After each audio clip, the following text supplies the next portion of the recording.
नाना शास्त्र विचारणैक निपुनो सद्धर्म संस्थापको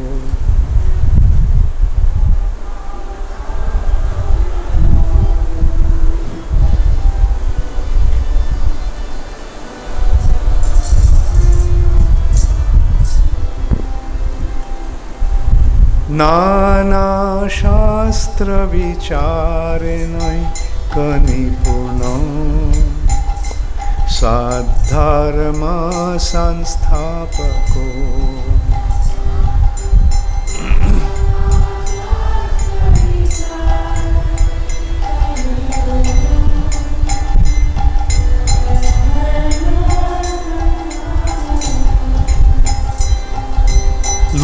लोकानां हितकारिणो त्रिभुवने मन्नो शरणाकरो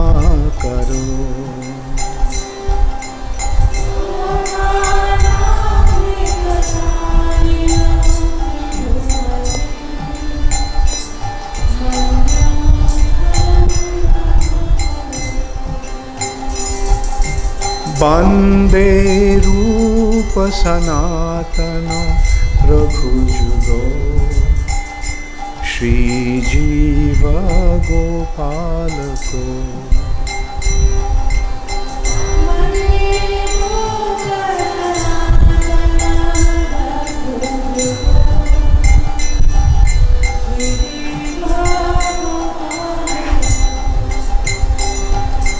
राधा कृष्ण पदारविन्द भजना नंदेन मत्तालिको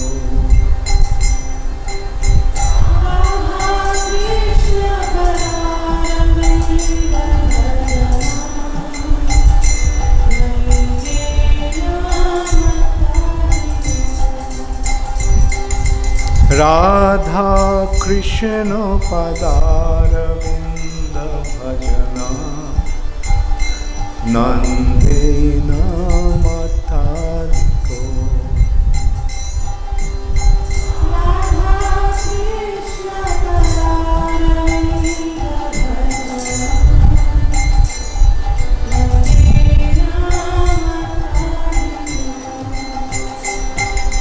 वन्दे रूप सनातन रघुजुगो श्रीजीव गोपालको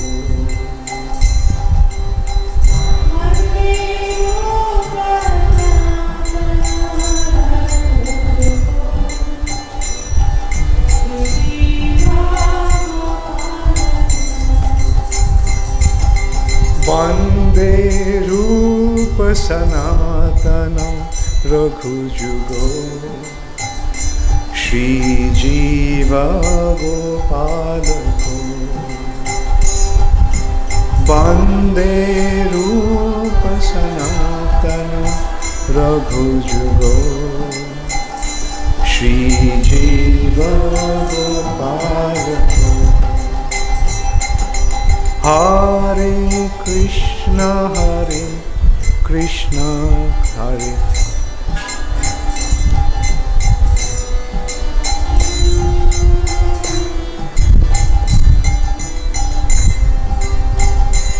हरे Krishna Krishna Krishna Hare Hare Hare Ram Ram Ram Hare Hare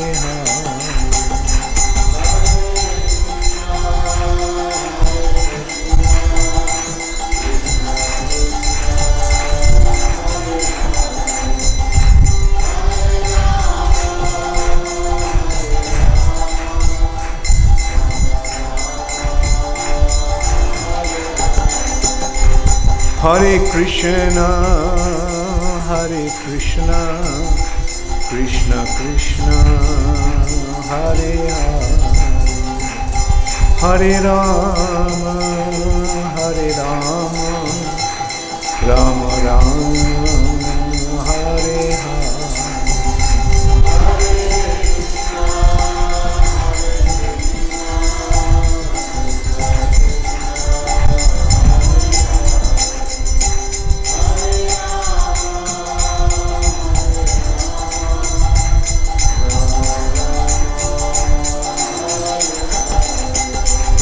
Hare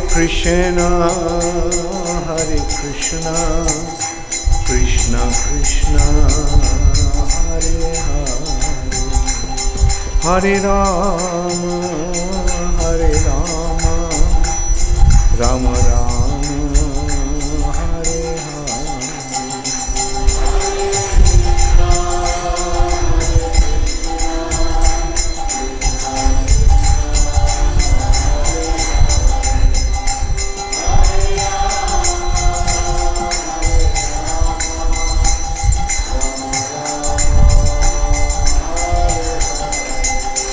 Nitai Gaur Hari Bol, Hari Bol, Hari Bol, Hari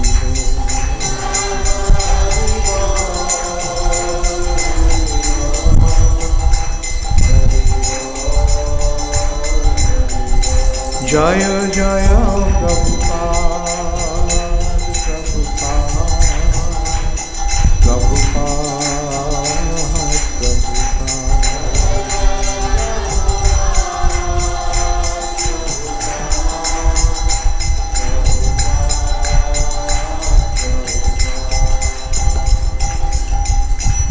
Gaur Premanande Hari Hari Bol.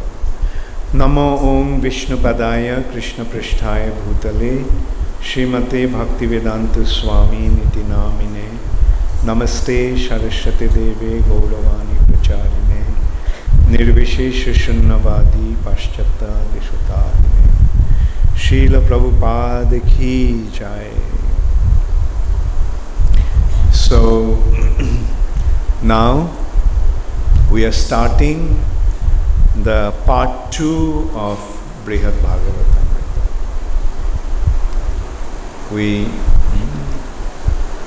completed the narration of part 1 this morning, and now we are starting with part 2. And the background briefly discussed earlier.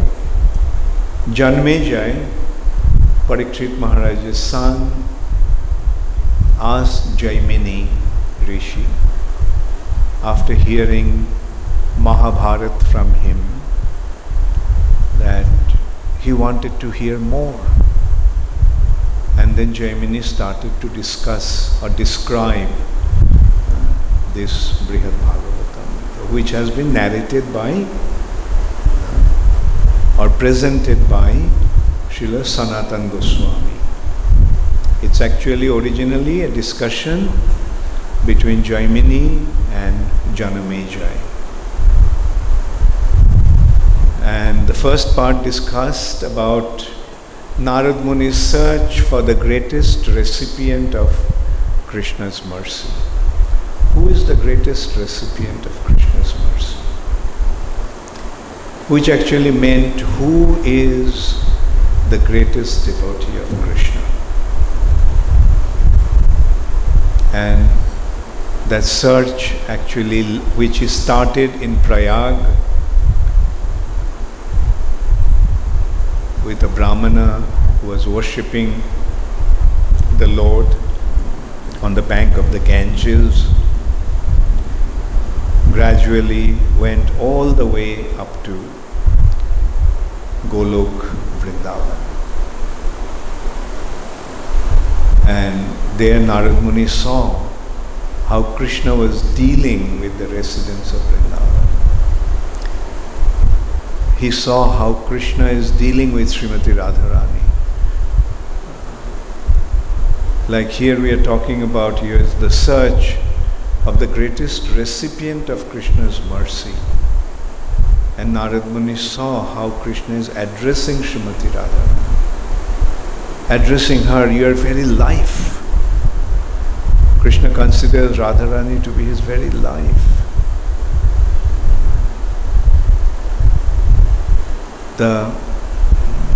So in this way, Narad Muni could see who is actually the greatest devotee. Anyway, that we discussed this morning, and now we are starting the discussion of the part 2 of Brihad Bhagavatam, the second part. And this part is the description. The description starts with one Brahmana who was a worshipper of Devi, Durga Devi, in Kamakha. In Assam, there is a place called Kamakha, and there is a very famous temple of Durga. And this Brahmana was a devotee of Durga. And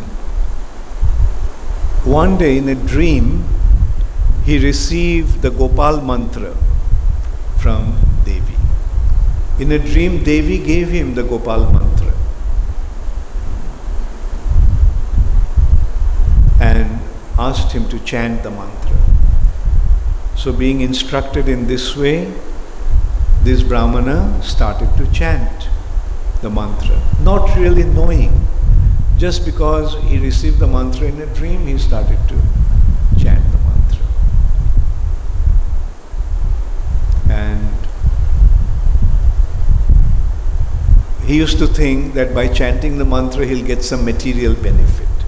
Generally, the worshippers of Durga want material benefit.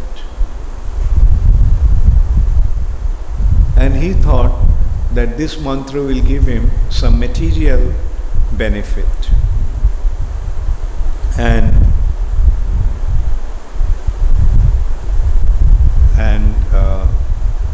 so he started to chant, and then he went out on a pilgrimage. And in that pilgrimage, gradually, he came to various places. And so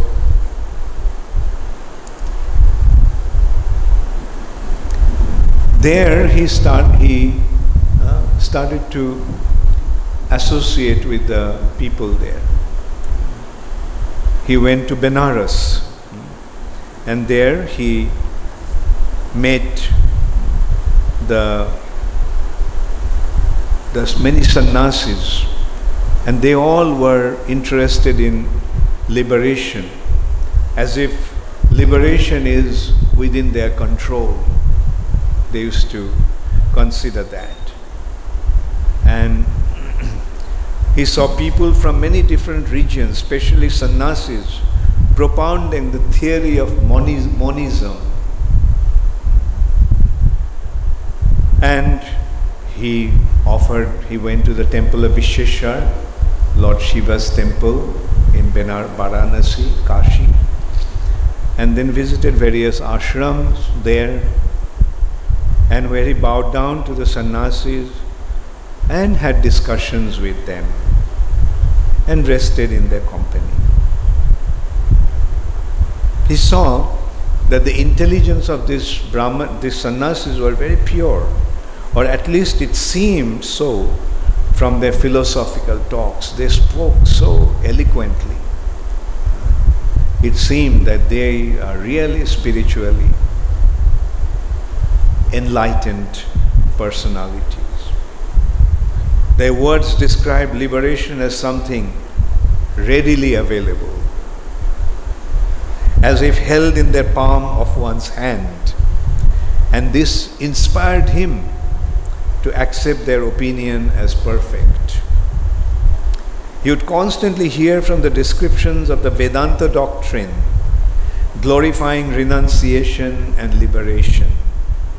he thus developed the desire to become a sannyasi himself.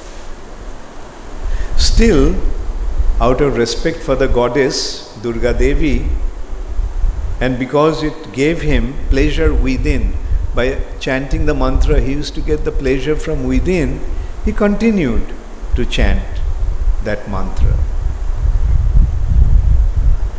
And one day he saw the deity of the mantra in his dream. The charm of Sri Gopal attracted him and gave him the greatest ecstasy. And thereafter, he could no longer find the mental strength to engage in anything other than chanting the mantra. Confused about what he should do, he became depressed. In one hand, he wanted to become a sannyasi and aspire for liberation, discuss Vedanta in the association of the sannyasis, who made him believe that, oh, liberation is readily available. Very soon you'll become Narayan. But on the other hand, he started to feel the inner joy in chanting the mantra, Gopal mantra. And he saw in a dream Gopal one day. His form was so attractive that he naturally became attracted to him. So, confused about what to do, he became depressed. Then in another dream, Lord Shiva came to him along with the goddess to instruct him.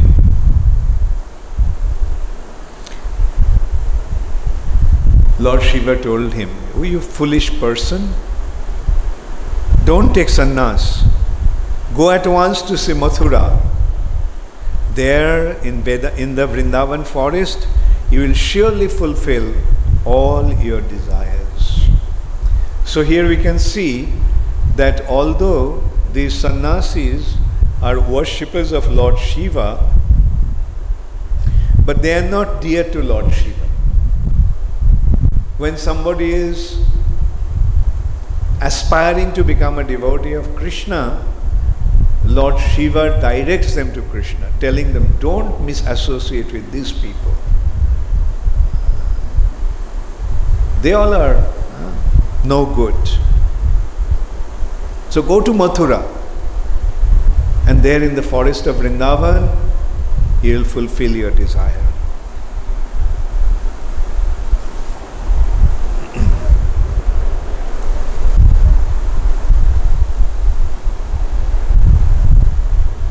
Eager to go to Mathura, the Brahmans set off towards the district, all the while chanting the glory of the Lord. And on the way, he came to Prayag.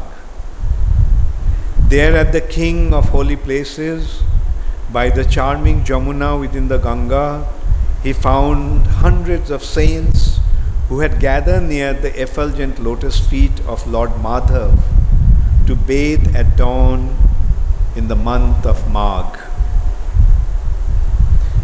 On every side before him, he saw them conducting a great festival of worship of Sri Vishnu, with expressions of joyous devotion like constant singing, offering obeisances, and reciting prayers. The loud congregational chanting of the Lord's names, along with music, dancing, sobbing, and plaintive cries of love, was very, very attractive.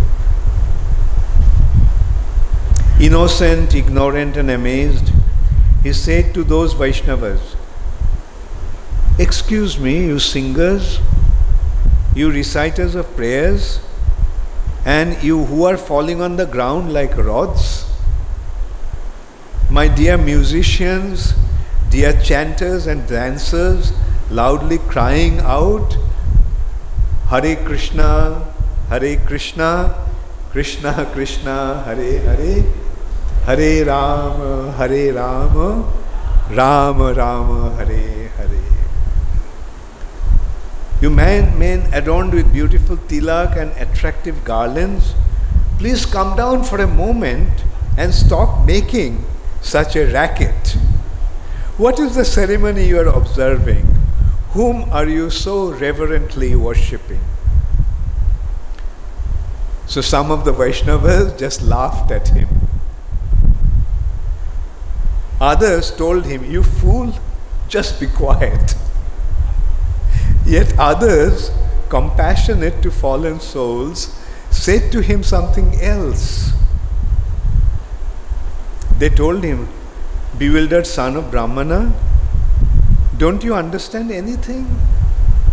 Don't ever again address devotees of Vishnu like that and speak to them in such a way.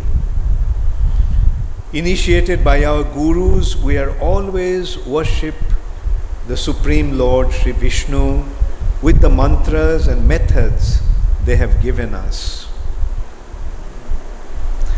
O Brahmana, we are worshipping the Lord in various forms. Some of us worship Him in His form, as in His feature as Nrsimha, some as Lord Raghunath, and others as Sri Gopal." Hearing that, the Brahmana felt very ashamed. With great humility but with joy, he asked them, "Where does this Lord live? What is He like? What benefits is He able to grant?" The holy Vaishnavas said, "He is the Supreme Master, and He always lives everywhere, both within and without. No one anywhere compares to Him in any respect." In this way, they started to inform him, and they told him, "The Shrutis and Smritis glorify Him. Who can describe His greatness? But while you are here, please listen to the profuse histories spoken about Him from the Puranas. Just bow down to Lord Madhav and behold Him, the direct manifestation of the Lord of the universe, and soon you will understand for yourself all this and much more." So they actually informed him that this transcendental knowledge will be revealed in the heart. Dibbogyan hriday prakashito. So the Brahmana then offered obeisances to Madhava, and then he saw that this personality looks very much like the personality who appears when he chants his mantra. He saw the resemblance. Nonetheless, he remained ignorant. He could not really recognize that the Madhava and the Gopal that he chants in his mantra is the same personality.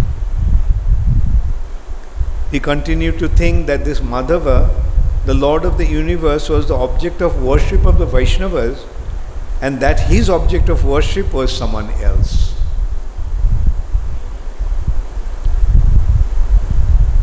Lord Madhava has 4 arms, he thought, and is decorated with a conch shell disc, club, and lotus. This is not my deity. Why should my Lord look like this? My Lord doesn't appear as half man, half lion. He doesn't become a dwarf or take forms of a fish, a turtle, hog, and the like. Nor does he become the Lord of the Raghus, Lord Ramchandra, while the signs of a king, with the signs of king and bow in his hands. But maybe my deity does somewhat resemble to Gopal, worshipped by some of these devotees. Still, I cannot imagine that my deity is the Lord of the universe. My deity doesn't have the characteristics I have heard described in the glorification these Vaishnava devotees were reciting there. And he began to wonder, my Lord takes care of cows in the forest along with his many cowherd friends. He holds a flute in his mouth and is decorated with forest ornaments. Just like an ordinary person, he transgresses the religious principles of saints, being always addicted to playful sports with all the cowherd girls. By the power of the goddess, I have felt bliss in worshipping him. Therefore, I shall never abandon him or my chanting of his mantra. So this is how this personality already developed by chanting the mantra, although he didn't know who Gopal was, who Krishna was. Just by chanting Gopal mantra, he unconsciously developed his attachment to Krishna.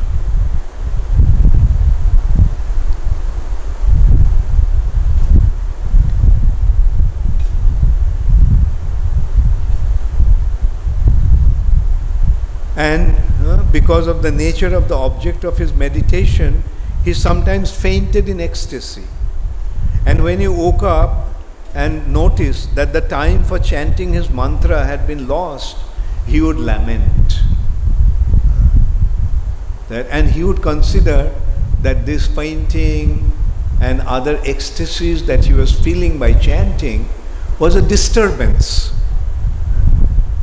What is the cause of this disturbance? Now I am in great trouble.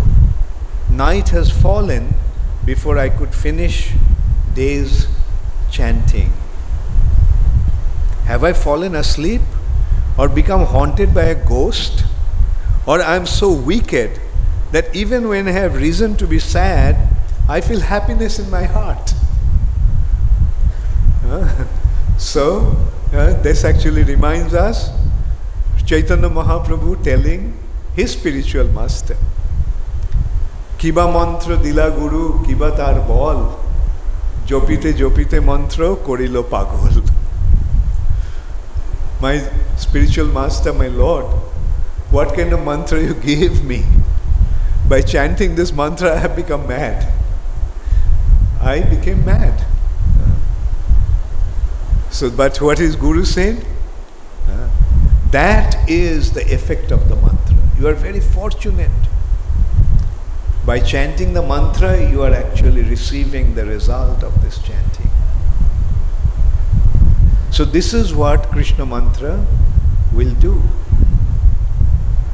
Without even knowing, we will feel this amazing ecstasy within heart due to the attraction for Krishna.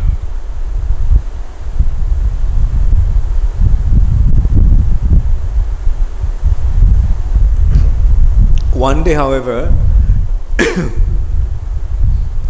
while he was lamenting in this way, Madhava appeared to him and consoled him and gave him the instruction.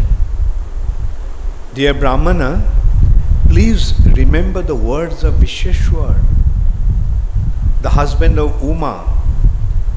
Go to the path along the shore of the Jamuna to Sri Vrindavan.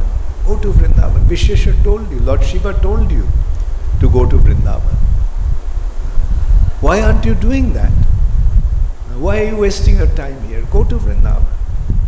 By my mercy, there you will obtain extraordinary pleasure. Go and don't delay anywhere on the road for any reason. Thus the Brahmana arose early in the morning and happily set out on his journey. Gradually, he came to Mathura and bathed in Vishranti Ghat. So that is the way to go to Vrindavan. First go to Mathura, take bath in Vishram Ghat or Vishranti Ghat, and go to Vrindavan.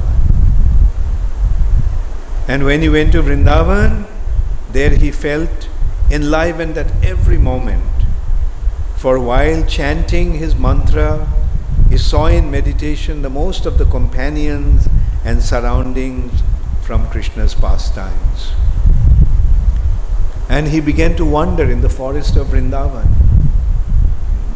the cowherd-laden land, without meeting any people. But at one place on the eastern side of Keshi Tirtha, he heard someone crying. When he was near Keshi Ghat, he heard the sound of someone crying. So he followed this direction where the sound was coming from.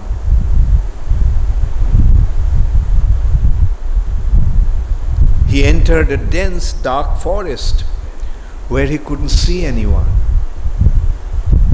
But he discerned the place from which the sound came, and he eagerly went there to the bank of Jamuna.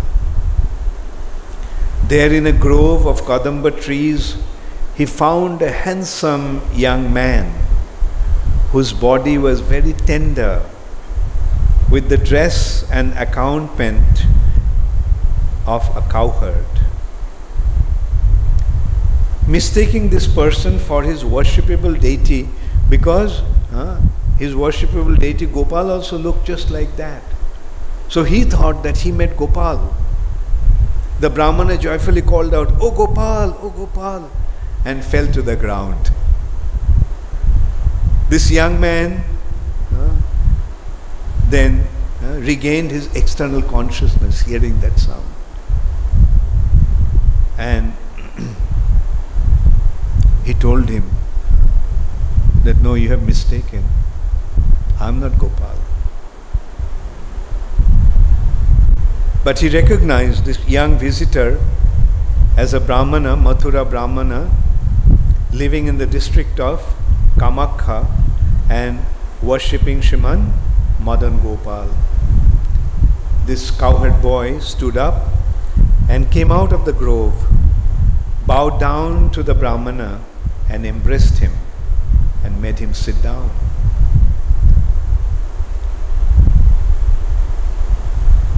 To further gain the Brahmana's confidence, the cowherd pleased him with hospitality and then smiled and revealed something about the Brahmana's life. And the Brahmana now understood that this was a young cowherd boy and accepted him as if the boy were a dear friend. He felt a natural friendship towards him. Happily trusting him, the Brahmana then recounted his own entire life story. He told him how in a dream he received the mantra from Devi, and by chanting he started to lose his attachment to various things, and he left for a pilgrimage, how he came to Kashi, he met the Mayavadis there, how Lord Shiva instructed him to go to Mathura, how in Prayag he met the Vaishnavas, and now he came to Vrindavan. And the Brahmana said, "From various sources, I have heard of various goals and various methods to achieve them, but still I cannot definitely decide what goal I should strive for and what I should do to reach that goal. Whatever the goddess ordered me, I regularly do, but I have no idea about the result of those duties and even what kind of acts they are." And then he said, "I'm very fortunate that I met you, so please guide me. You are just like my worshipable deity, and I am very happy and satisfied to meet you. Now please deliver this wretched soul. Please guide me and deliver me." Then this cowherd boy, he thought that I will try to help this Brahmana. Although one should not speak about his own achievements, own spiritual achievements, but for the sake of benefiting this Brahmana, I will tell him my story. And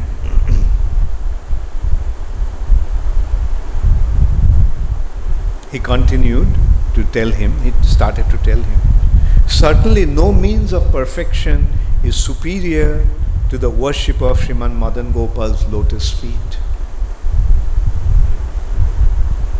The ultimate perfection is achieved by worshipping Madan Gopal's lotus feet.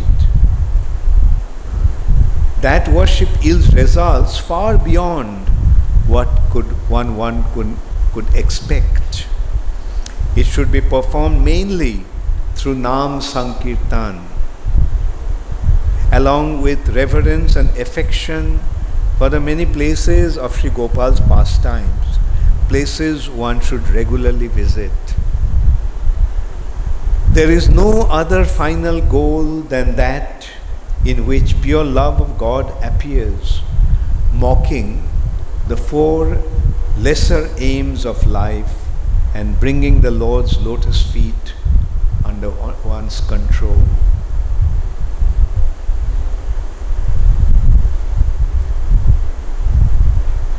And he felt describing one's own glories is disapproved by spiritual authorities. But nothing else I could tell will bring about his good fortune. In this way, this saintly son of a cowherd man made up his mind, and he started to tell him. There are many historical accounts relevant to this topic, but I am going to tell you my own story, including recollections of what occurred at times when I was bewildered by ecstasy and other distractions. I am a son of a Vaishya. I am a son of a cowherd man from Govardhan, who made his living as a cowherd. I was a cowherd boy. I used to tend cows. That was my occupation. As a young boy of that community, I used to tend my own cows. In the forest, while tending the cows, Gopkumar started to tell him that he used to meet one person who was very strange. He used to chant the glory of Krishna all the time. And sometimes he used to sing, sometimes he used to dance, sometimes he used to be absorbed in meditation, and sometimes he gave himself to laughter. Sometimes he used to laugh like a madman. Sometimes he shouted or loudly sobbed, or stumbled and fell to the ground and rolled about on the ground like a madman. Sometimes he fell unconscious and lay still like a corpse, like a dead body. The flood of his mucus, saliva and tears turning the dust on the cow's path into mud. Out of curiosity, we cowherd boys, we often come and look at him. But when he saw us in front of him, he would bow down to us with devotion. He used to offer obeisances, seeing these young cowherd boys. He would heartily embrace us and affectionately cover us with kisses. And if we were his best friend, as if we were his best friends, he was unable to give up our company. He was pleased with my services, like giving gifts to milk products. We used to offer him milk products, and he used to feel very happy receiving those products. One day, meeting me on the shore of Jamuna, One day when I was alone, I saw him, I met him. And he told me to go to Jamuna and take a bath and come to him. Please bathe at Keshi Ghat and then accept from me the mercy of the Lord of the universe. So after taking his bath, when Gopkumar came to him, this person gave him, this Brahmana devotee gave him the Gopal mantra. Although he was fully satisfied in himself and indifferent to material things, he was the crest jewel of all compassionate souls. He was about to explain the method of worshipping with the mantra. But as soon as he mentioned the object of meditation, he was overcome by pure love of God and he fainted.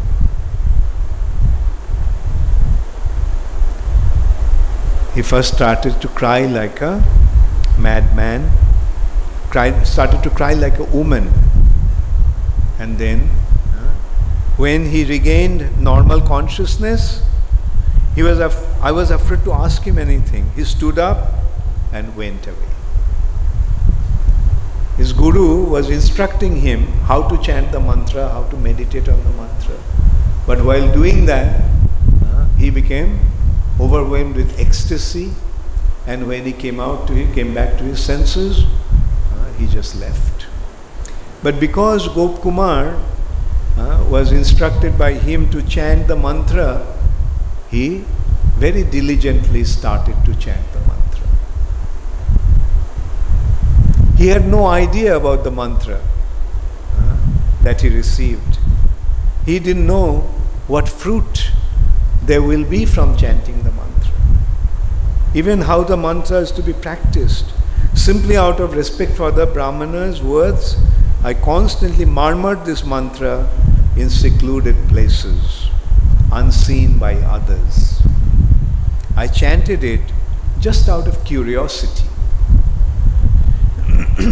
By the influence of that great person, even such aimless chanting purified my mind, and I developed faith in the mantra.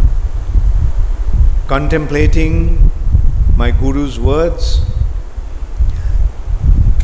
I understood the mantra to be the means for achieving the Lord of the universe.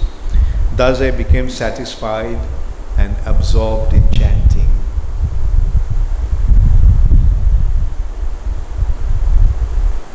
And he became eager to know who is that Lord of the universe and when he might be able to see him. And in this way, he lost interest to play with his friends. He just wanted to chant the mantra.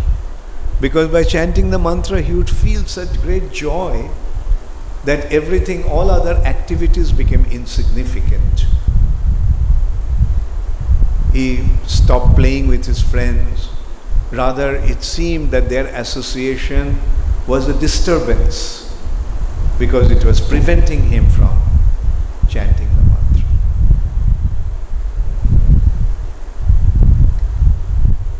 Then he left home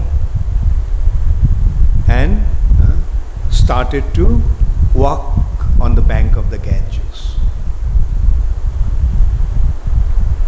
Then he heard the sound of blowing of conch shell and he became curious, and he saw a Brahmana is worshipping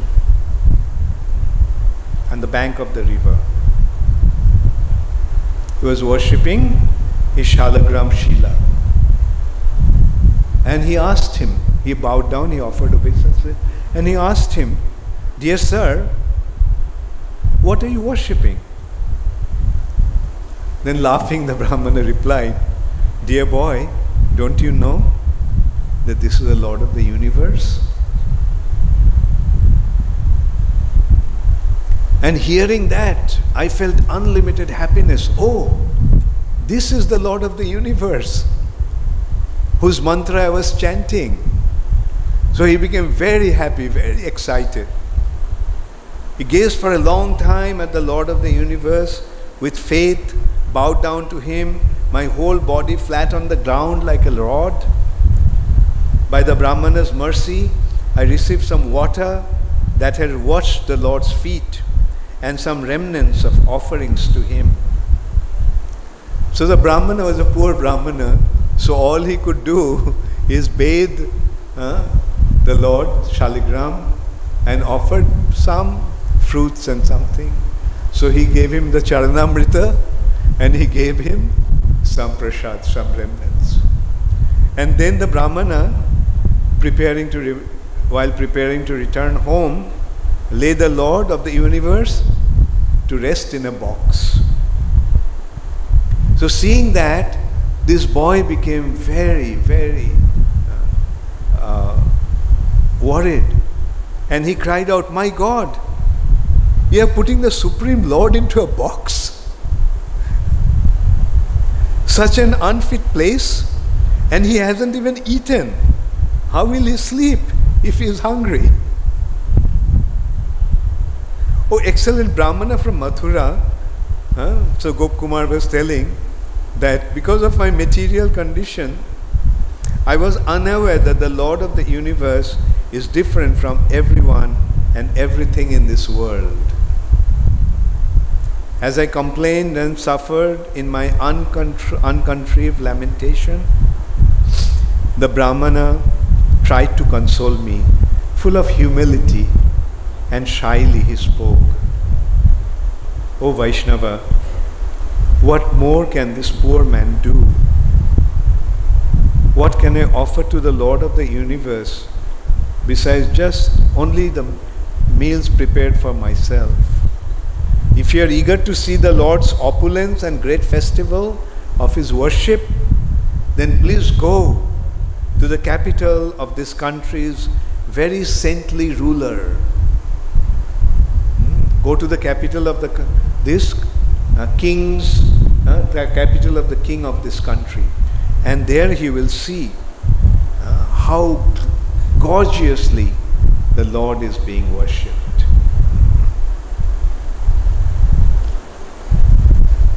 So hearing that,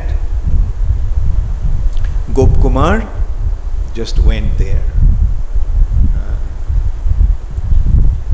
And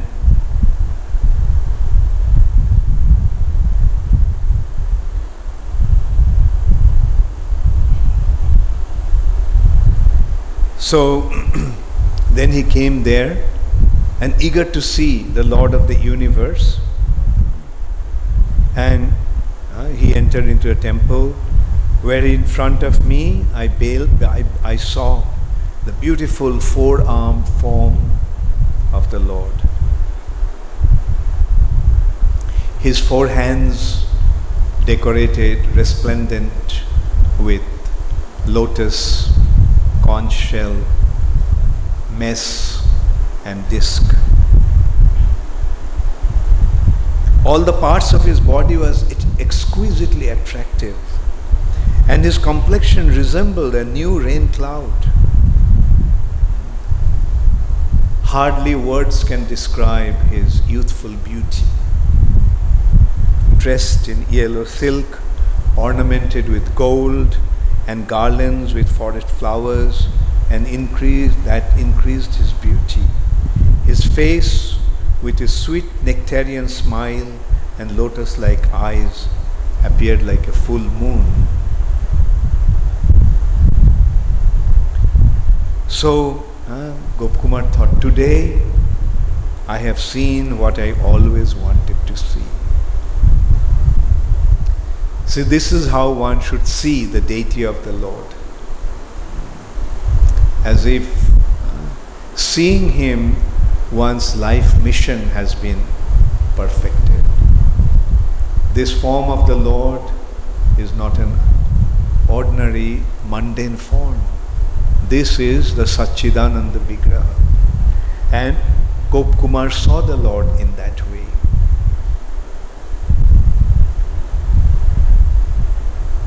Now my life has become fully success. And he thought, I shall never leave this place. I should never go away from here. I should always stay here. And in this way, Gopkumar began to live there. The whole day, he would just stay there in the temple, see how the Lord is being worshipped. And at night, he would just lie down in one corner and spend the night. And the devotees of the Lord would offer him some remnants, some Mahaprasad. And this is how he was spending his time there. The king of that country did not have a son. So the king decided to adopt somebody. And seeing Gopkumar and his good character, the king noted his good character and developed affection for him. And so the king adopted Gopkumar as his son. And after he died, Gopkumar inherited his kingdom. And when he became a king, Gopkumar made elaborate arrangements, even more elaborate arrangement of worshipping of the Lord in the temple. And every day, thousands of saintly personalities were fed with the Mahaprasad of the Lord. So in this way, he was using his royal opulence in the service of the Lord and service of his devotees.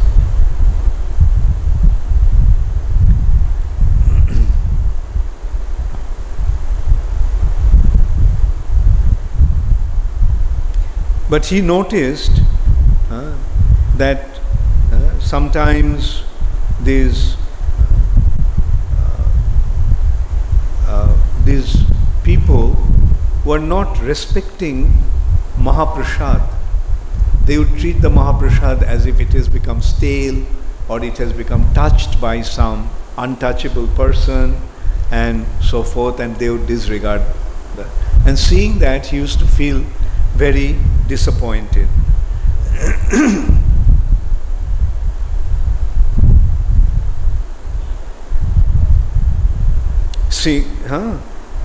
So that made him just then, some venerable saints from south arrived on pilgrimage and told Gopkumar. One saintly person came and told Gopkumar that at Purushottam Kshetra, Jagannath Puri, on the blue mountain on the shore of the salt ocean, Jagannath, the Lord of the universe, the personality of Godhead, is present as the absolute truth manifest in Ut. With infinite opulence, that Lord himself rules the kingdom of Utkal. He displays his unique glories and always takes affectionate care of his devotees. And his prasad, his offering, are made by Lakshmi Devi. Lakshmi Devi herself cooks for Lord Jagannath. And his remnants are never considered to be stale or unacceptable. In whichever condition, even if it is stale, even if it is dry, even if it is touched by some so-called untouchable, the food that food is called Mahaprasad. The food that Lakshmi cooks and Lord Purushottam eats should be accepted without consideration of his being touched or untouched by anyone. It is as pure as Lord Vishnu himself. In Skanda Puran also it has been mentioned, there is a quotation from Skanda Puran, even if Lord Jagannath's prasad has completely dried up from sitting for a long time or has been carried to a far distant place, if eaten in the proper spirit, it will surely drive away all one's sins. And according to Garuda Puran, there are no restrictions about when to accept this prasad, as there are in the observance of vow like Chandrayan. Whenever one receives Lord Jagannath's prasad, one should eat it at once if one wants to attain liberation of the soul.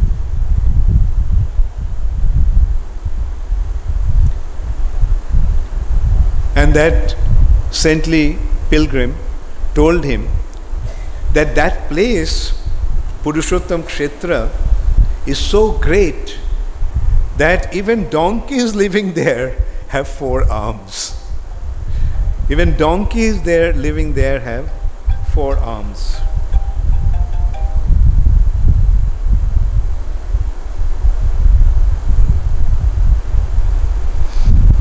Anyone who simply enters that district will never take birth again.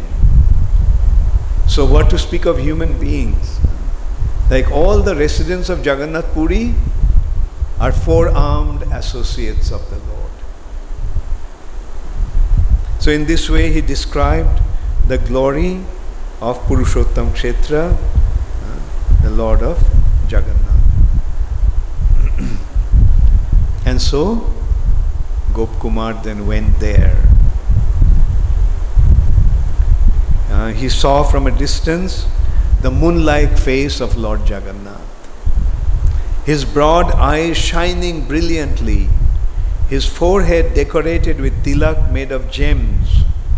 His complexion glowed like a cloud full of rain, and the effulgence of his dawn-colored lips, the effulgence of his red lips are all attractive.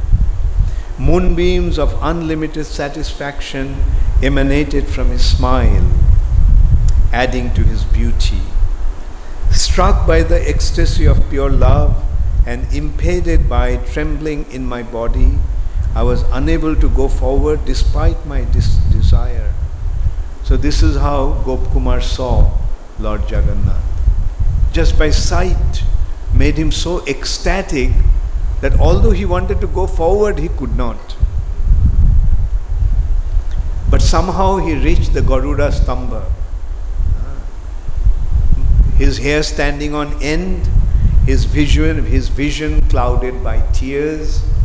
Gopkumar stood there and saw Lord Jagannath bedecked with jewels and divine garments and flower garlands. The sight of him increased the pleasure of his eyes and mind.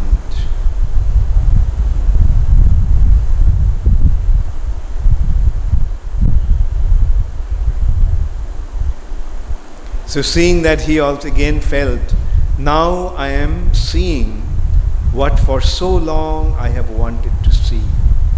From today my life is a real life. I have obtained the Lord of the universe, my master. And at that time, the servants of Lord Jagannath stopped him. Jagannath's guards stand there with sticks in hand. And if somebody acts in an inappropriate way, they even strike them with the sticks. So that actually, but the Gopkumar considered that that was Lord's mercy. I reasoned and went outside, where I received the remnants of his Mahaprasad. So this is how Gopkumar came to Jagannath Puri. Now, so in this way, he started to spend his time. All he wanted is just to be there and see Lord Jagannath, because Lord Jagannath attracted him in such a wonderful way. And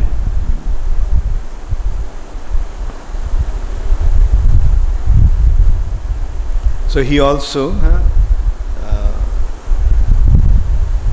started to think that I have received the final goal of my chanting.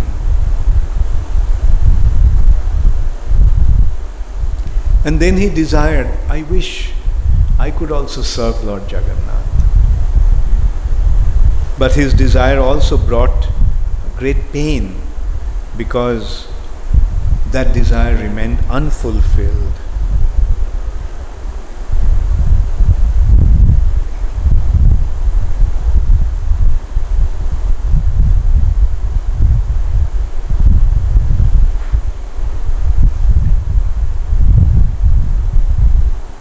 So, then one day when he was lamenting like that, and so he saw his spiritual master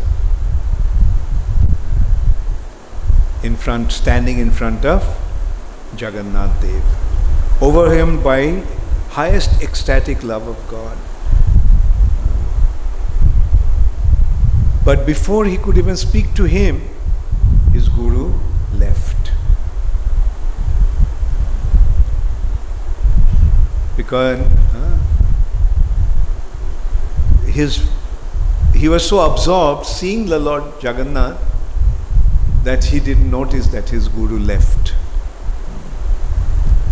Then after searching here and there, and the next day he found him on the shore of the ocean, dancing alone in the ecstasies of Nam Sankirtan. And seeing me prostrating like a rod in front of him,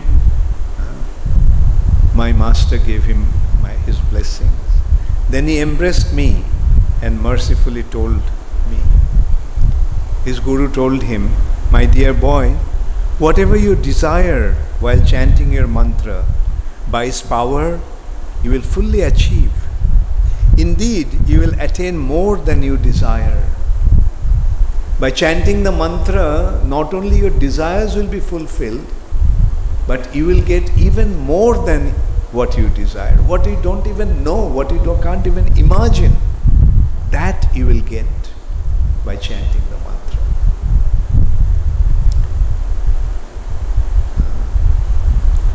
Please remember, he told him, that this chanting this mantra is another form of service to Lord Jagannath. Have faith in this and never give up your chanting. By the potency of the mantra, may you live a long time. May you always have the form of a cowherd boy, and may you develop the right mentality for testing the mantra's fruit. Sometimes you'll see me here and sometimes in Vrindavan. Having thus instructed me, my guru suddenly left. So being separated from his guru, Gopkumar became very, very sad. But when he went to see Lord Jagannath, he regained the peace of his mind and made a great endeavor to chant the mantra. But at the same time, although he was there in Jagannath's presence, but he would miss Vrindavan. His heart would like to go to Brajabhumi.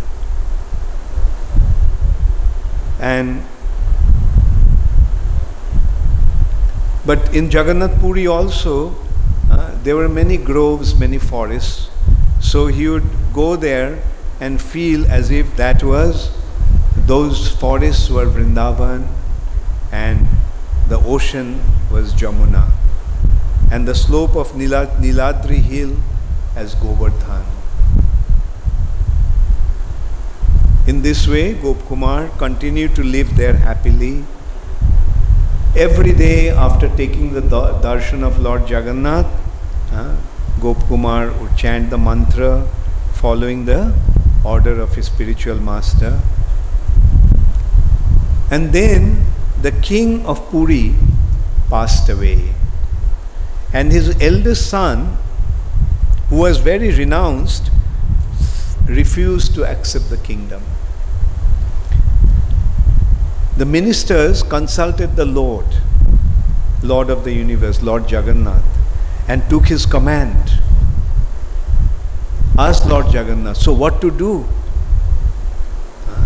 The king has died and the eldest son doesn't want to take the responsibility of the kingdom because he's so renounced. What should be done? Then what did Lord Jagannath say?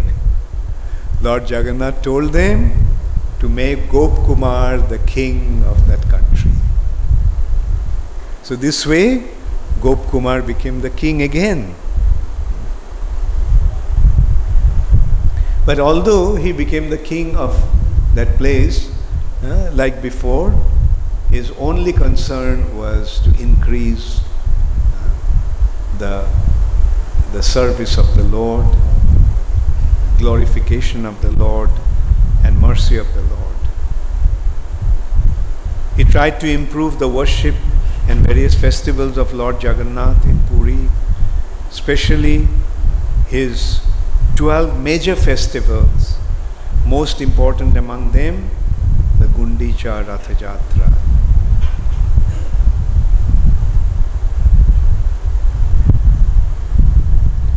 Absorbed in dancing, singing and so on, the saintly people used to participate in that festivals, in those festivals.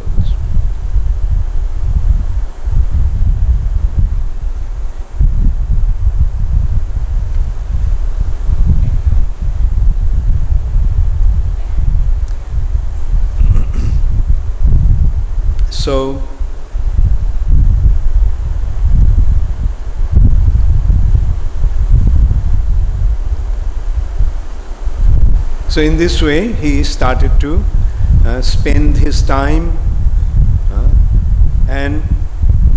but because of his involvement in his royal responsibilities, ruling the kingdom, his heart could never feel the complete spontaneous ecstasy it used to feel from seeing the Lord. And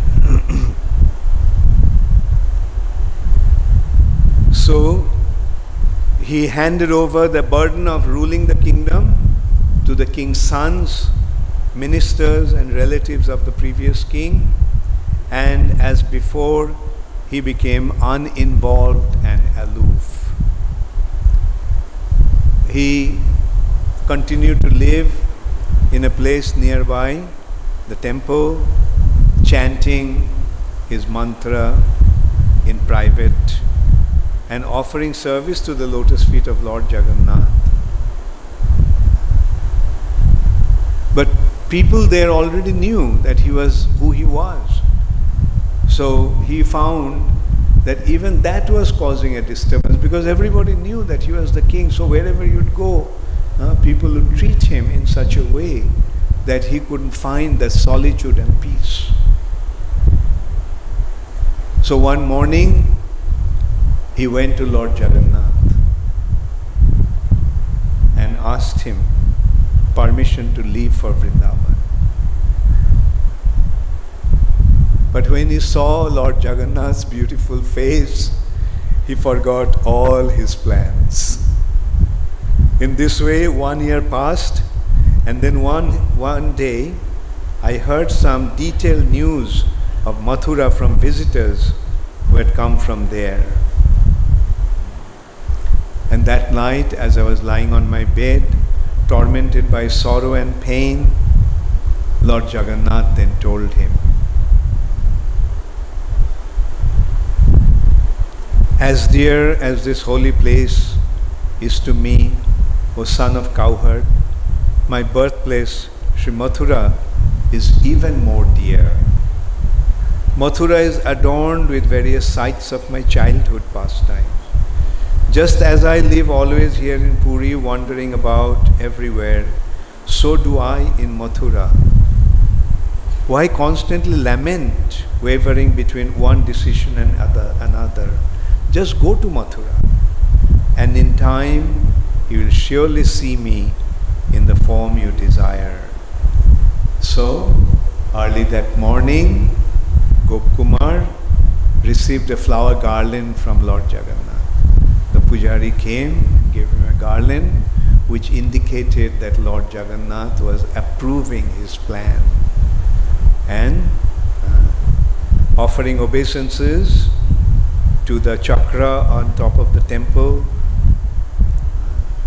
He left for Mathura. So this is how the first chapter ends. Let's see. So the first chapter of part 2 ends. So now we go to the second chapter.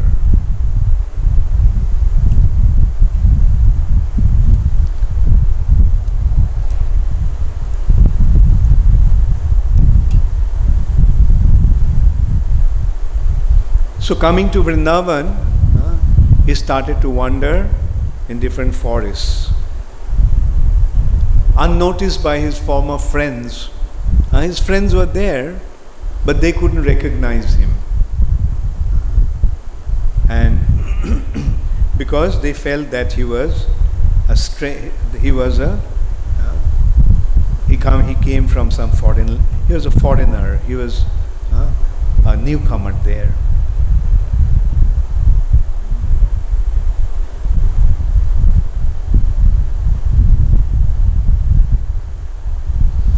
So in this way, he started to spend his time in Vrindavan, living in the forest and receiving some milk products from the cowherd boys there.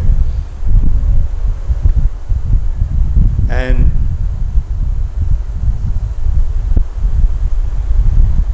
then he got to know,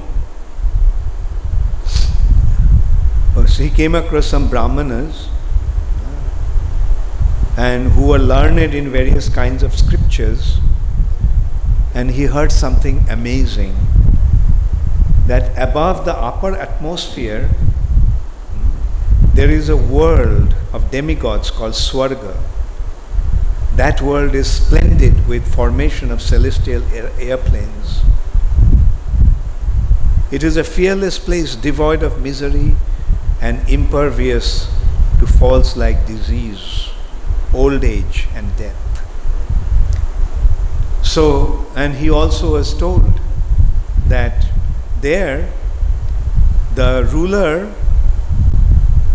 is the elder brother of the Lord of the universe. In that heaven, the Lord of the universe is present in person as the darling son of Aditi. I heard about that wonderful appearance of Sri Vishnu and as Upendra. So this is how Gop Kumar got to know about Swargaloka, where Lord is being worshipped by Indra directly.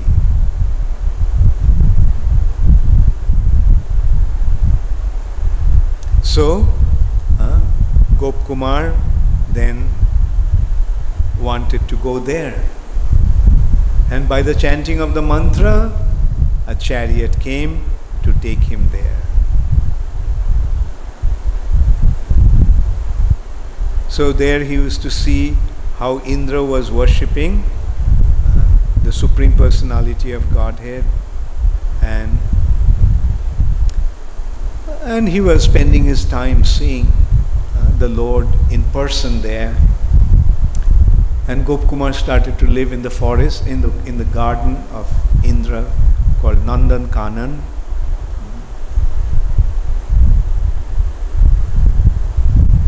But he always continued to chant his japa.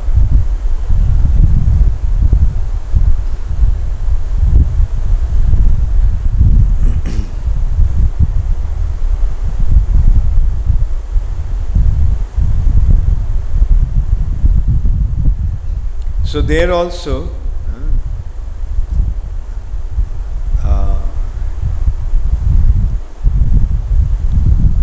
Gop Kumar, one day Indra, being afraid of some Brahmana's curse, ran away, and the demigods looking for Indra couldn't find him anywhere.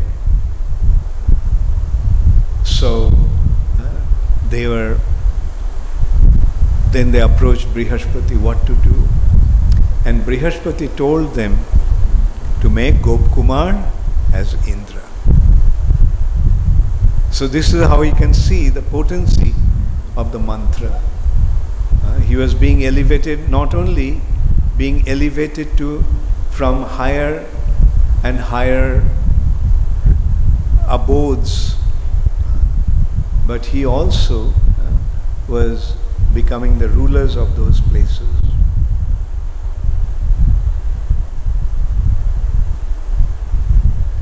And then one day he saw some great personalities. They were brilliant like sun, many, many suns. And all the demigods were worshipping them. Even Brihaspati was offering obeisances to them. So Gopkumar wondered who they are. And then Brihaspati told him that they are the residents of Maharloka. They are great sages like Bhrigu, Pulasta, Pulaha, Atri, Angira. Above this heavenly planet, there shines the world, another planet, another region called Maharloka, attained through the best of pious works. Even when the three worlds are annihilated, that world is not destroyed. Even heavenly planet is destroyed at the time of Pralay, but Maharloka doesn't. As the happiness of Indra is considered millions of times greater than that of a ruler on earth, the happiness of Prajapatis, the saintly personalities from Maharloka, are millions of times greater than Indra's happiness.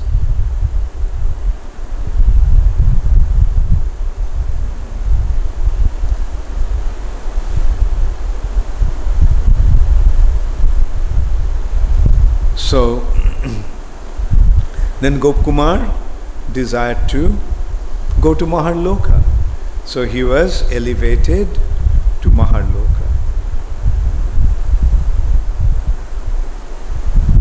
And there, when he was in Maharloka, the great sages told him that, look, you have come here, this is the region of the Brahmanas. So why are you maintaining your identity as a cowherd boy, as a Vaishya? You assume the status of a Brahmana. We are offering you the Brahminical status that is natural for a resident in this planet. Please accept it at once.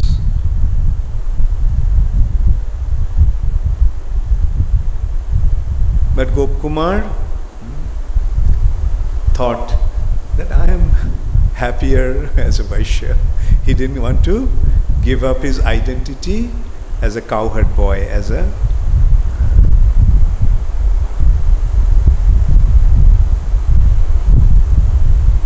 So he decided to maintain his identity as a cowherd boy. Then, at the end of Brahma's life, at the end of Brahma's day, 1000 Chaturjugas, Satta-juga, Treta-juga, Dwapar-juga and Kali-juga. These 4 jugas make a day of Brahma. And at the end of the day, Brahma's night begins. And at that time, all the way up to the heavenly planets, all the lower planetary systems become destroyed. And the heat of that annihilation reaches Maharloka. So, at that time, the residents of Maharloka leave Maharloka and go to Janaloka. In Janaloka,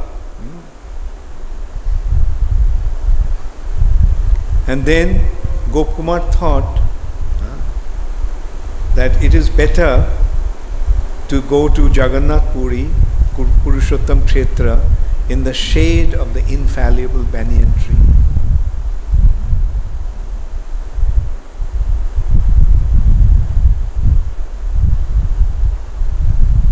So, in this way, Gopkumar was spending time there.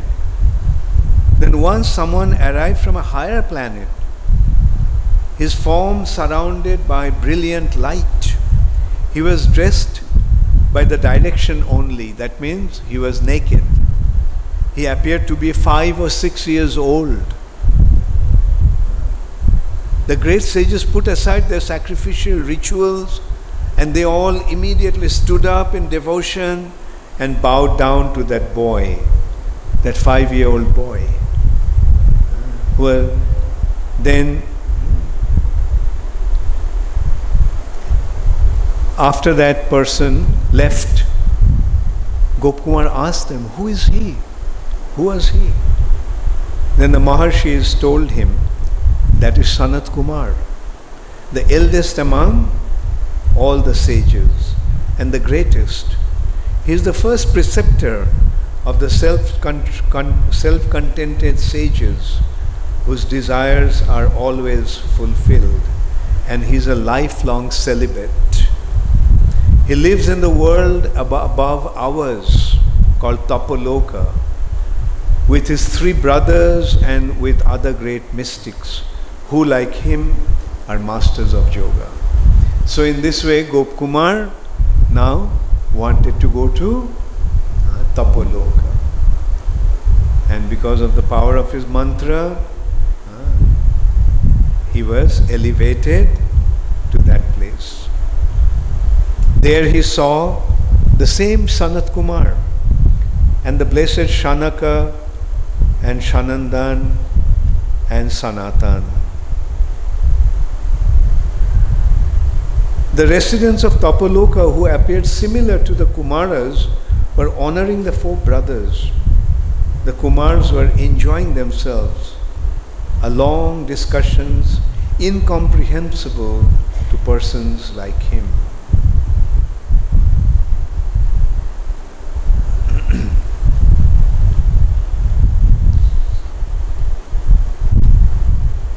And he found that all the residents there were always fixed in samadhi.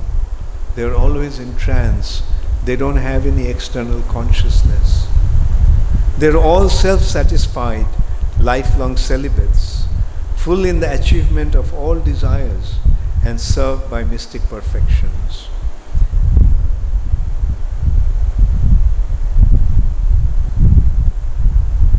So Gopkumar stayed there for some time, and the sage Pippalayan noticed that Gopkumar had the yearning for Lord Jagannath in Purushottam Kshetra.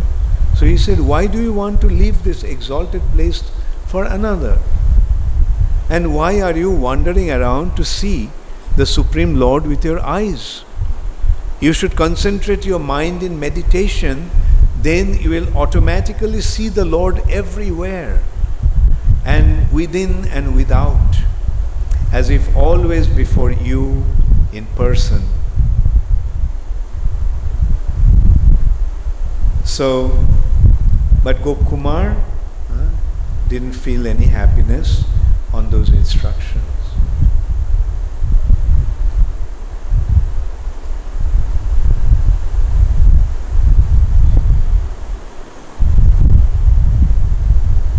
And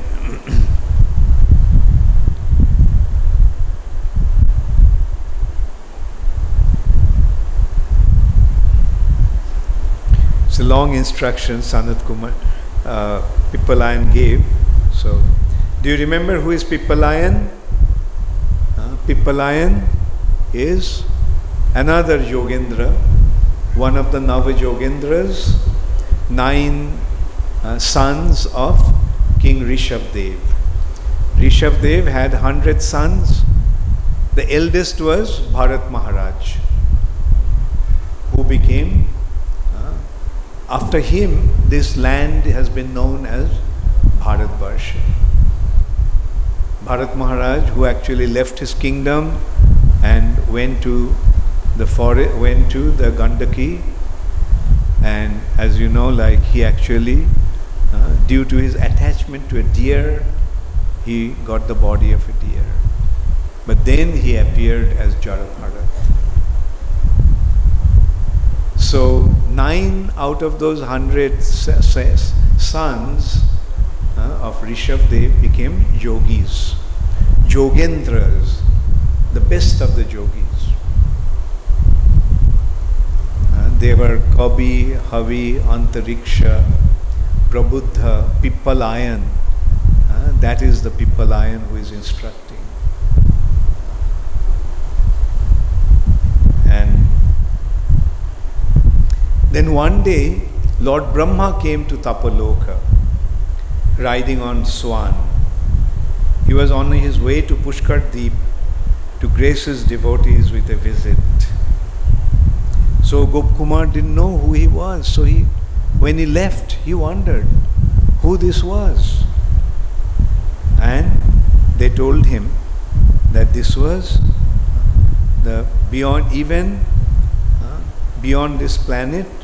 Even after reaching this planet, you still do not know who this person is, they asked him. He is Lord Brahma, the Lord of all the lords of the living beings. He is our Father, the creator of the universe, the self-born. He sits on the highest seat of authority. He maintains and guides the created world. His planet called Satyaloka stands above all others. It is achieved by persons who have done their prescribed duties purely for 100 lifetimes. And within Satyaloka is a Vaikuntha planet, where the 1,000-headed divine Lord of the universe is always present as the Mahapurusha. Although said to be the son of Mahapurusha, Brahma is non-different from him. In our opinion, the one absolute truth assumes both these forms as a pastime. Now hearing that, Gopkumar wanted to go to Satyaloka. And as he chanted the mantra with that desire, and as he opened his eyes, he found himself in Satyaloka. And before him was the blessed Lord of the universe. He was huge with thousands, he was seeing Mahapurusha with thousands arms, heads and feet. He resembled a dark blue cloud and was richly adorned with suitable ornaments. He was an ocean of brilliant effulgence. His navel was beautiful like a lotus. Lying on the bed of Ananta Shesha, he enchanted everyone's eyes and minds. Goddess of fortune, Lakshmi Devi massaged his feet.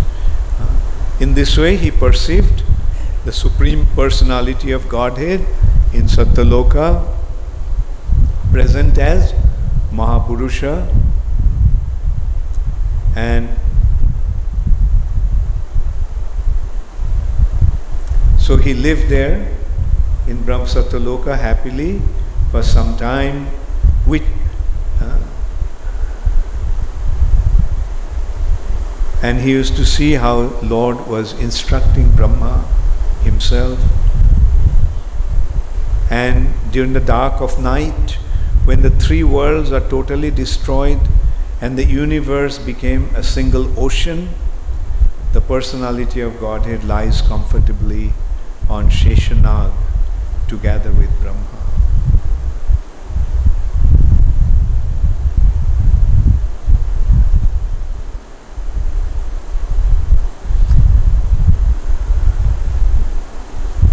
Then while Gopkumar was in Satyaloka, Then one day Brahma playfully touched the mass of foam, and that turned into a demon. And being afraid of the demon, Brahma ran away. Terrified by him, Brahma fled. The personality of Godhead killed the demon, but Brahma, overcome by fear, did not come back. And the Lord assigned me to his post. Mahapurusha, the Supreme Personality of Godhead, assigned the post of Brahma to Gopkumar. And becoming Brahma, he sent Vaishnavas into the creation to increase devotional service to the Lord. He sent the Vaishnavas to different planets to spread Krishna consciousness. Indeed, I only engage Vaishnavas everywhere in all responsibilities. Arranging for the Almighty Lord to be worshipped in all directions with great sacrifice, like Ashwamedha, I flooded the universe with joy.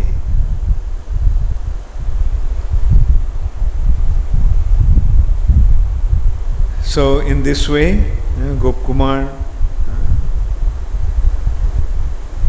But then when he heard that at the end of his lifespan of 2 prararthas, I was going to die, he became afraid and chanted his mantra, remembrance of the Brajabhumi gave me more distress.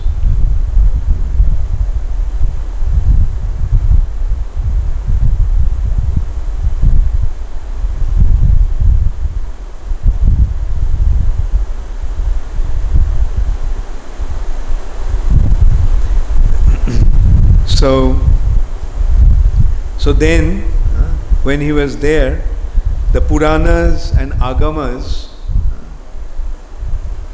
they were personified actually. Because Brahma gave different personalities different instructions. And they are the Upanishads and Puranas personified. So they were having some argument among themselves. So some other Shrutis, Smritis, but some Agamas, many of the prestigious presiding goddesses of Upanishads answered, joined by Shrutis and Smritis. They said that only by knowledge is liberation achieved. They was talking about liberation. And these Upanishads claimed that personified Upanishads are having discussions. They said only by knowledge liberation is achieved.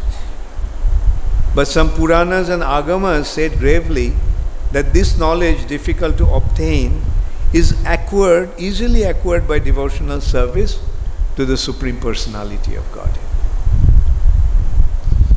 The knowledge, Jnana, they are claiming that Jnana is the means of achieving liberation. But Puranas and Agamas, some Puranas and Agamas claim that by devotion to the Lord, this knowledge is easily achieved.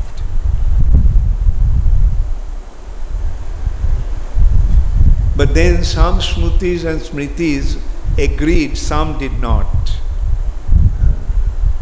And in this way they started to have arguments among. A fierce debate then arose between Agamas on one side and scriptures like certain Shrutis and Puranas on the others, about whether or not liberation is achieved merely by chanting mantras that worship the personality of Godhead. It's important to notice here. What is the ultimate conclusion? The ultimate conclusion actually came from Srimad Bhagavatam. who is considered to be the highest of all the scriptures. Shatata Siddhanta.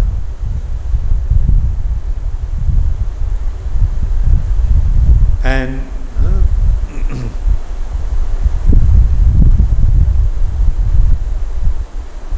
so Bhagavatam gave the ultimate conclusion that chanting the holy name of the Lord is the means for highest achievement.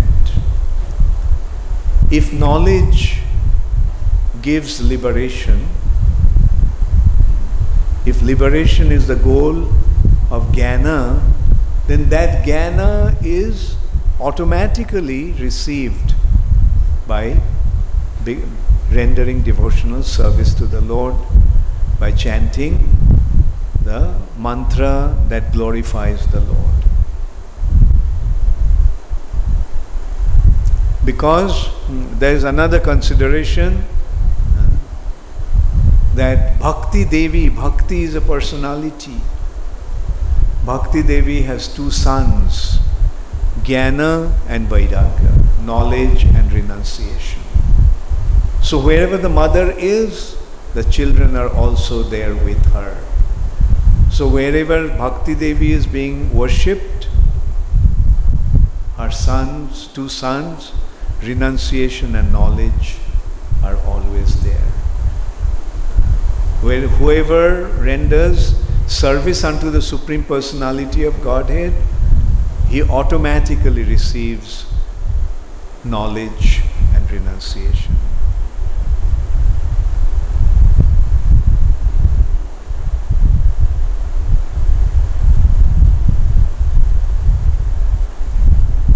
Therefore, sentient authorities consider jivas both different and non-different from the Supreme.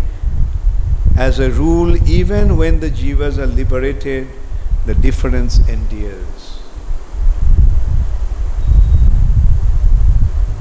Like it is not that by achieving liberation one becomes one with the Lord. The Puranas are making that conclusion. The jivas always maintain his identity as a jiva. Some jivas are liberated, mukta, nitya mukta, and some jivas are conditioned, nitya baddha. But the Supreme Personality of Godhead is the source of everything, source of all the jivas. And in the spiritual world,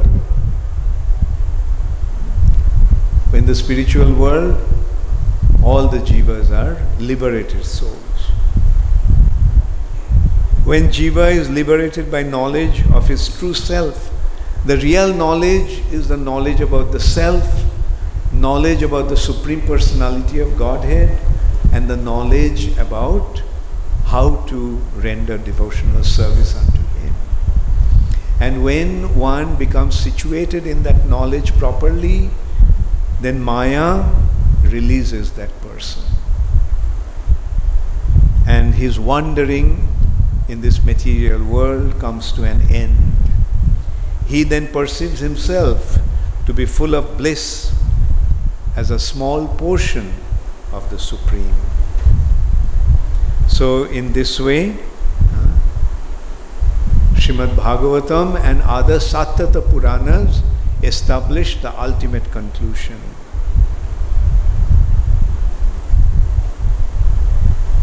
Then they make another very important point. How can the scriptures glorify liberation? The liberation is given to the demons. Demons, those who are condemned by the scriptures, killers even of cows and brahmanas. So those who are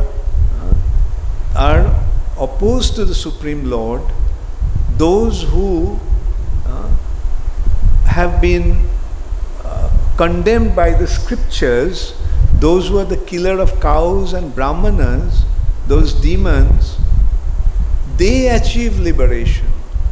So how can scriptures established that liberation to be the ultimate goal. Very important point that came from the scriptures. Saints and demons are in all respects opposite in nature. It is therefore only fitting that they be opposite in their disciplines and goals. One becomes saintly only by devotion to Krishna.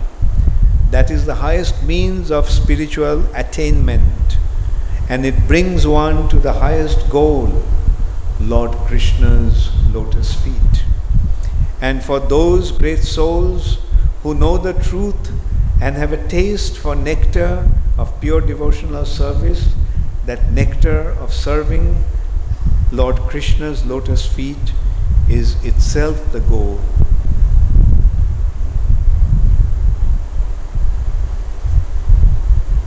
So, in this way, through the agamas, through the scriptures, the ultimate goal had been established.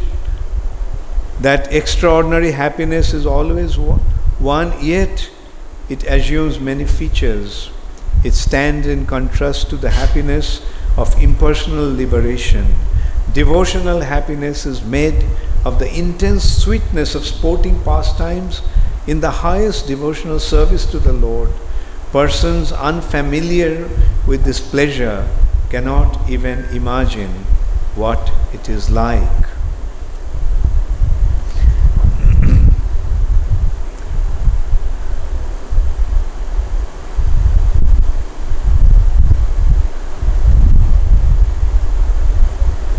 So then, Gopkumar was told that outside this universe, which extends for 500 million yojanas, are 8 coverings of the shell, each 10 times thicker than the one before. By crossing beyond those shells, one reaches the abode of Lord Mahakal, the imperishable abode where material existence disappears. The abode of Mahakal is beyond this material existence. It is called Mahakalpura because there all material causes and effects are non-existent. Lord Mahakal's personality cannot be described, but wise sages somehow describe him. He appears with form or without, in accord with various mentalities of his worshipper.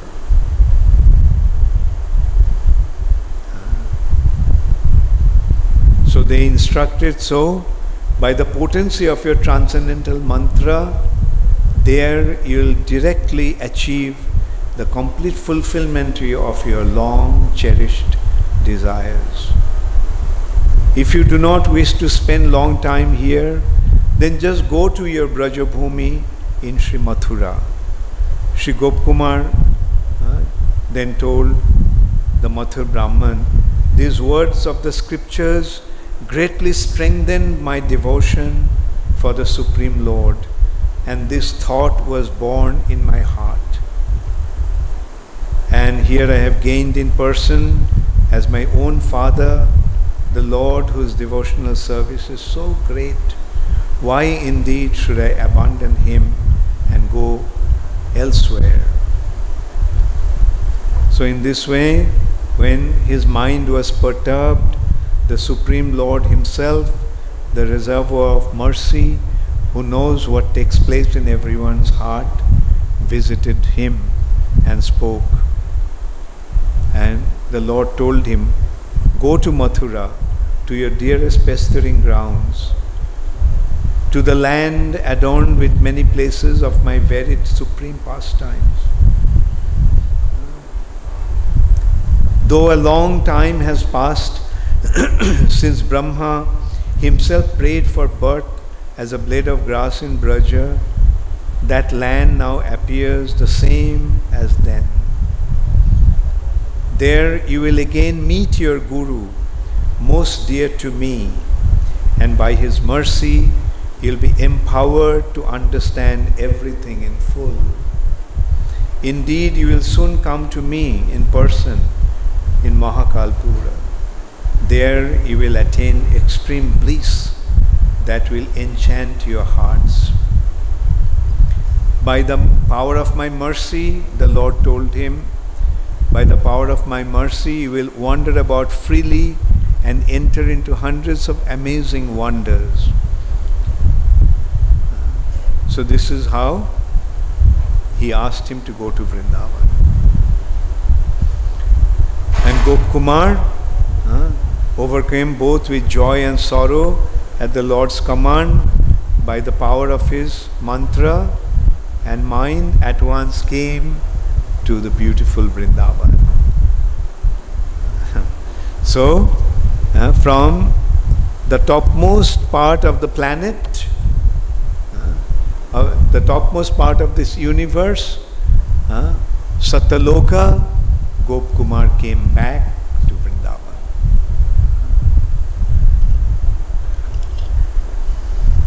So this is the end of the second chapter of the part 2 of Brihad Bhagavatamritam. There are only 10 minutes left to be 7. It seems that there are some questions. Let us see how many I can answer.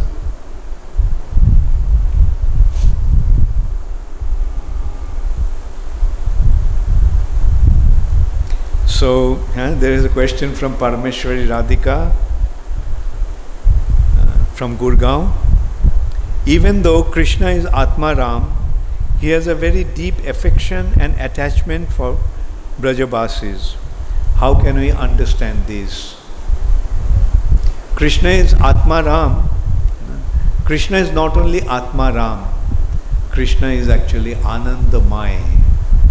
Anandamai. So, in order to increase this Ananda, Krishna performs his pastimes with his devotees.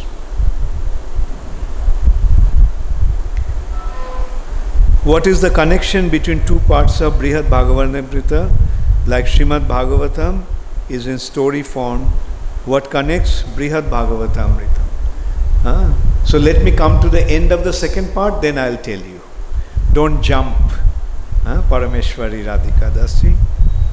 Just listen. When you come to the end, then you will see the connection. So, Achyuta Nam Das, question from morning session. Hare Krishna, dear Guru Maharaj, please accept my humble obeisances. Why Brahmaji did not send Krishna and Balaram to original Vrindavan instead of Nava Vrindavan constructed by Vishwakarma? So that has been explained why Krishna didn't want to go to Vrindavan. That is why Brahma did not transgress Krishna's desire. Brahma wanted Krishna to go to Vrindavan, decide whether he would go to Vrindavan and when he would go to Vrindavan. There is a big question from Udayananda Prabhu. Krishna and Arjun travelled off the earth beyond the universe through 8 folds covering, then went out of the Mahatattva to the Karana ocean where Mahavishnu was lying on Ananta Shesha. Anyway, Mahavishnu doesn't lie on Ananta Shesha. His Garbhodakshay Vishnu is lying in Ananta Shesha. Anyway, by a simple calculation, that is over a trillions of miles away. If Krishna can travel trillions of miles to see Mahavishnu, why did he not travel to few hundred miles from Dwarka to Vrindavan? So this has been explained by Krishna himself. Anyway, it's the same question coming to that actually.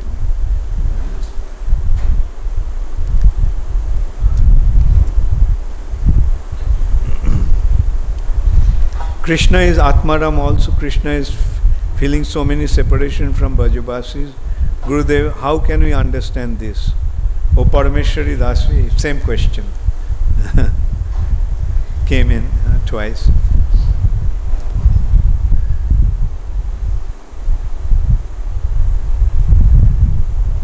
I can't read, this handwriting is so bad.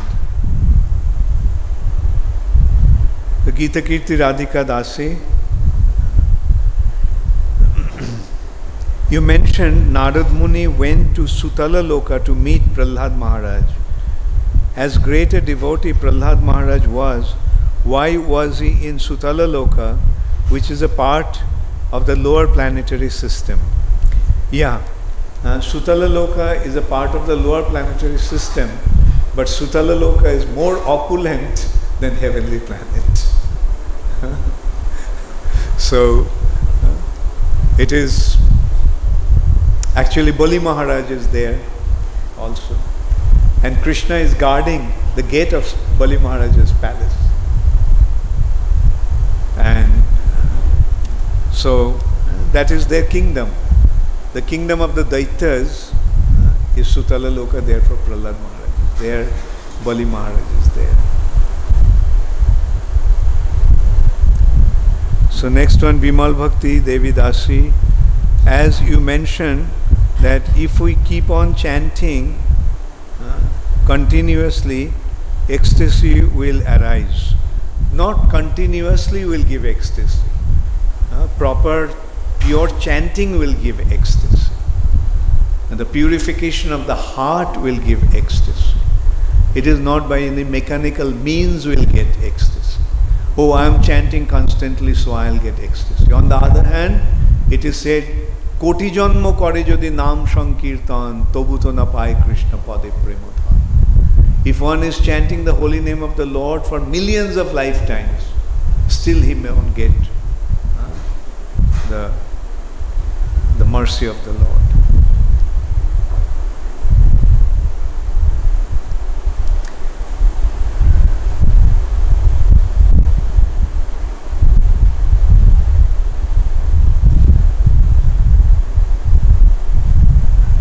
Okay, I'll just answer this one question. Hanum is asking in Bengali, Lal Govinda Das, where is Lal Govinda Das? Hanuman একটি জন্তু সচরাচর পশুরা বিকশিত চেতনায় থাকে না, তাই ভগবানের সেবা করতে পারে না। কিন্তু হনুমান পশুর জীবন প্রাপ্ত হয়েও সর্বশ্রেষ্ঠ ভক্তদের মধ্যে একজন শ্রেষ্ঠ ভক্তের দৃষ্টান্ত কিভাবে এটা সম্ভব, দয়া করে তার বর্ণনা করুন। So, okay, I'll answer in Bengali and then I'll answer the question.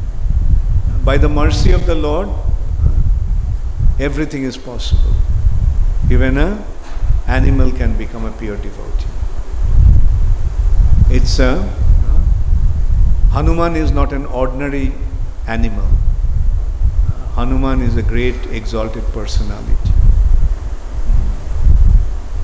And he is the son of a demigod, Pavan Dev.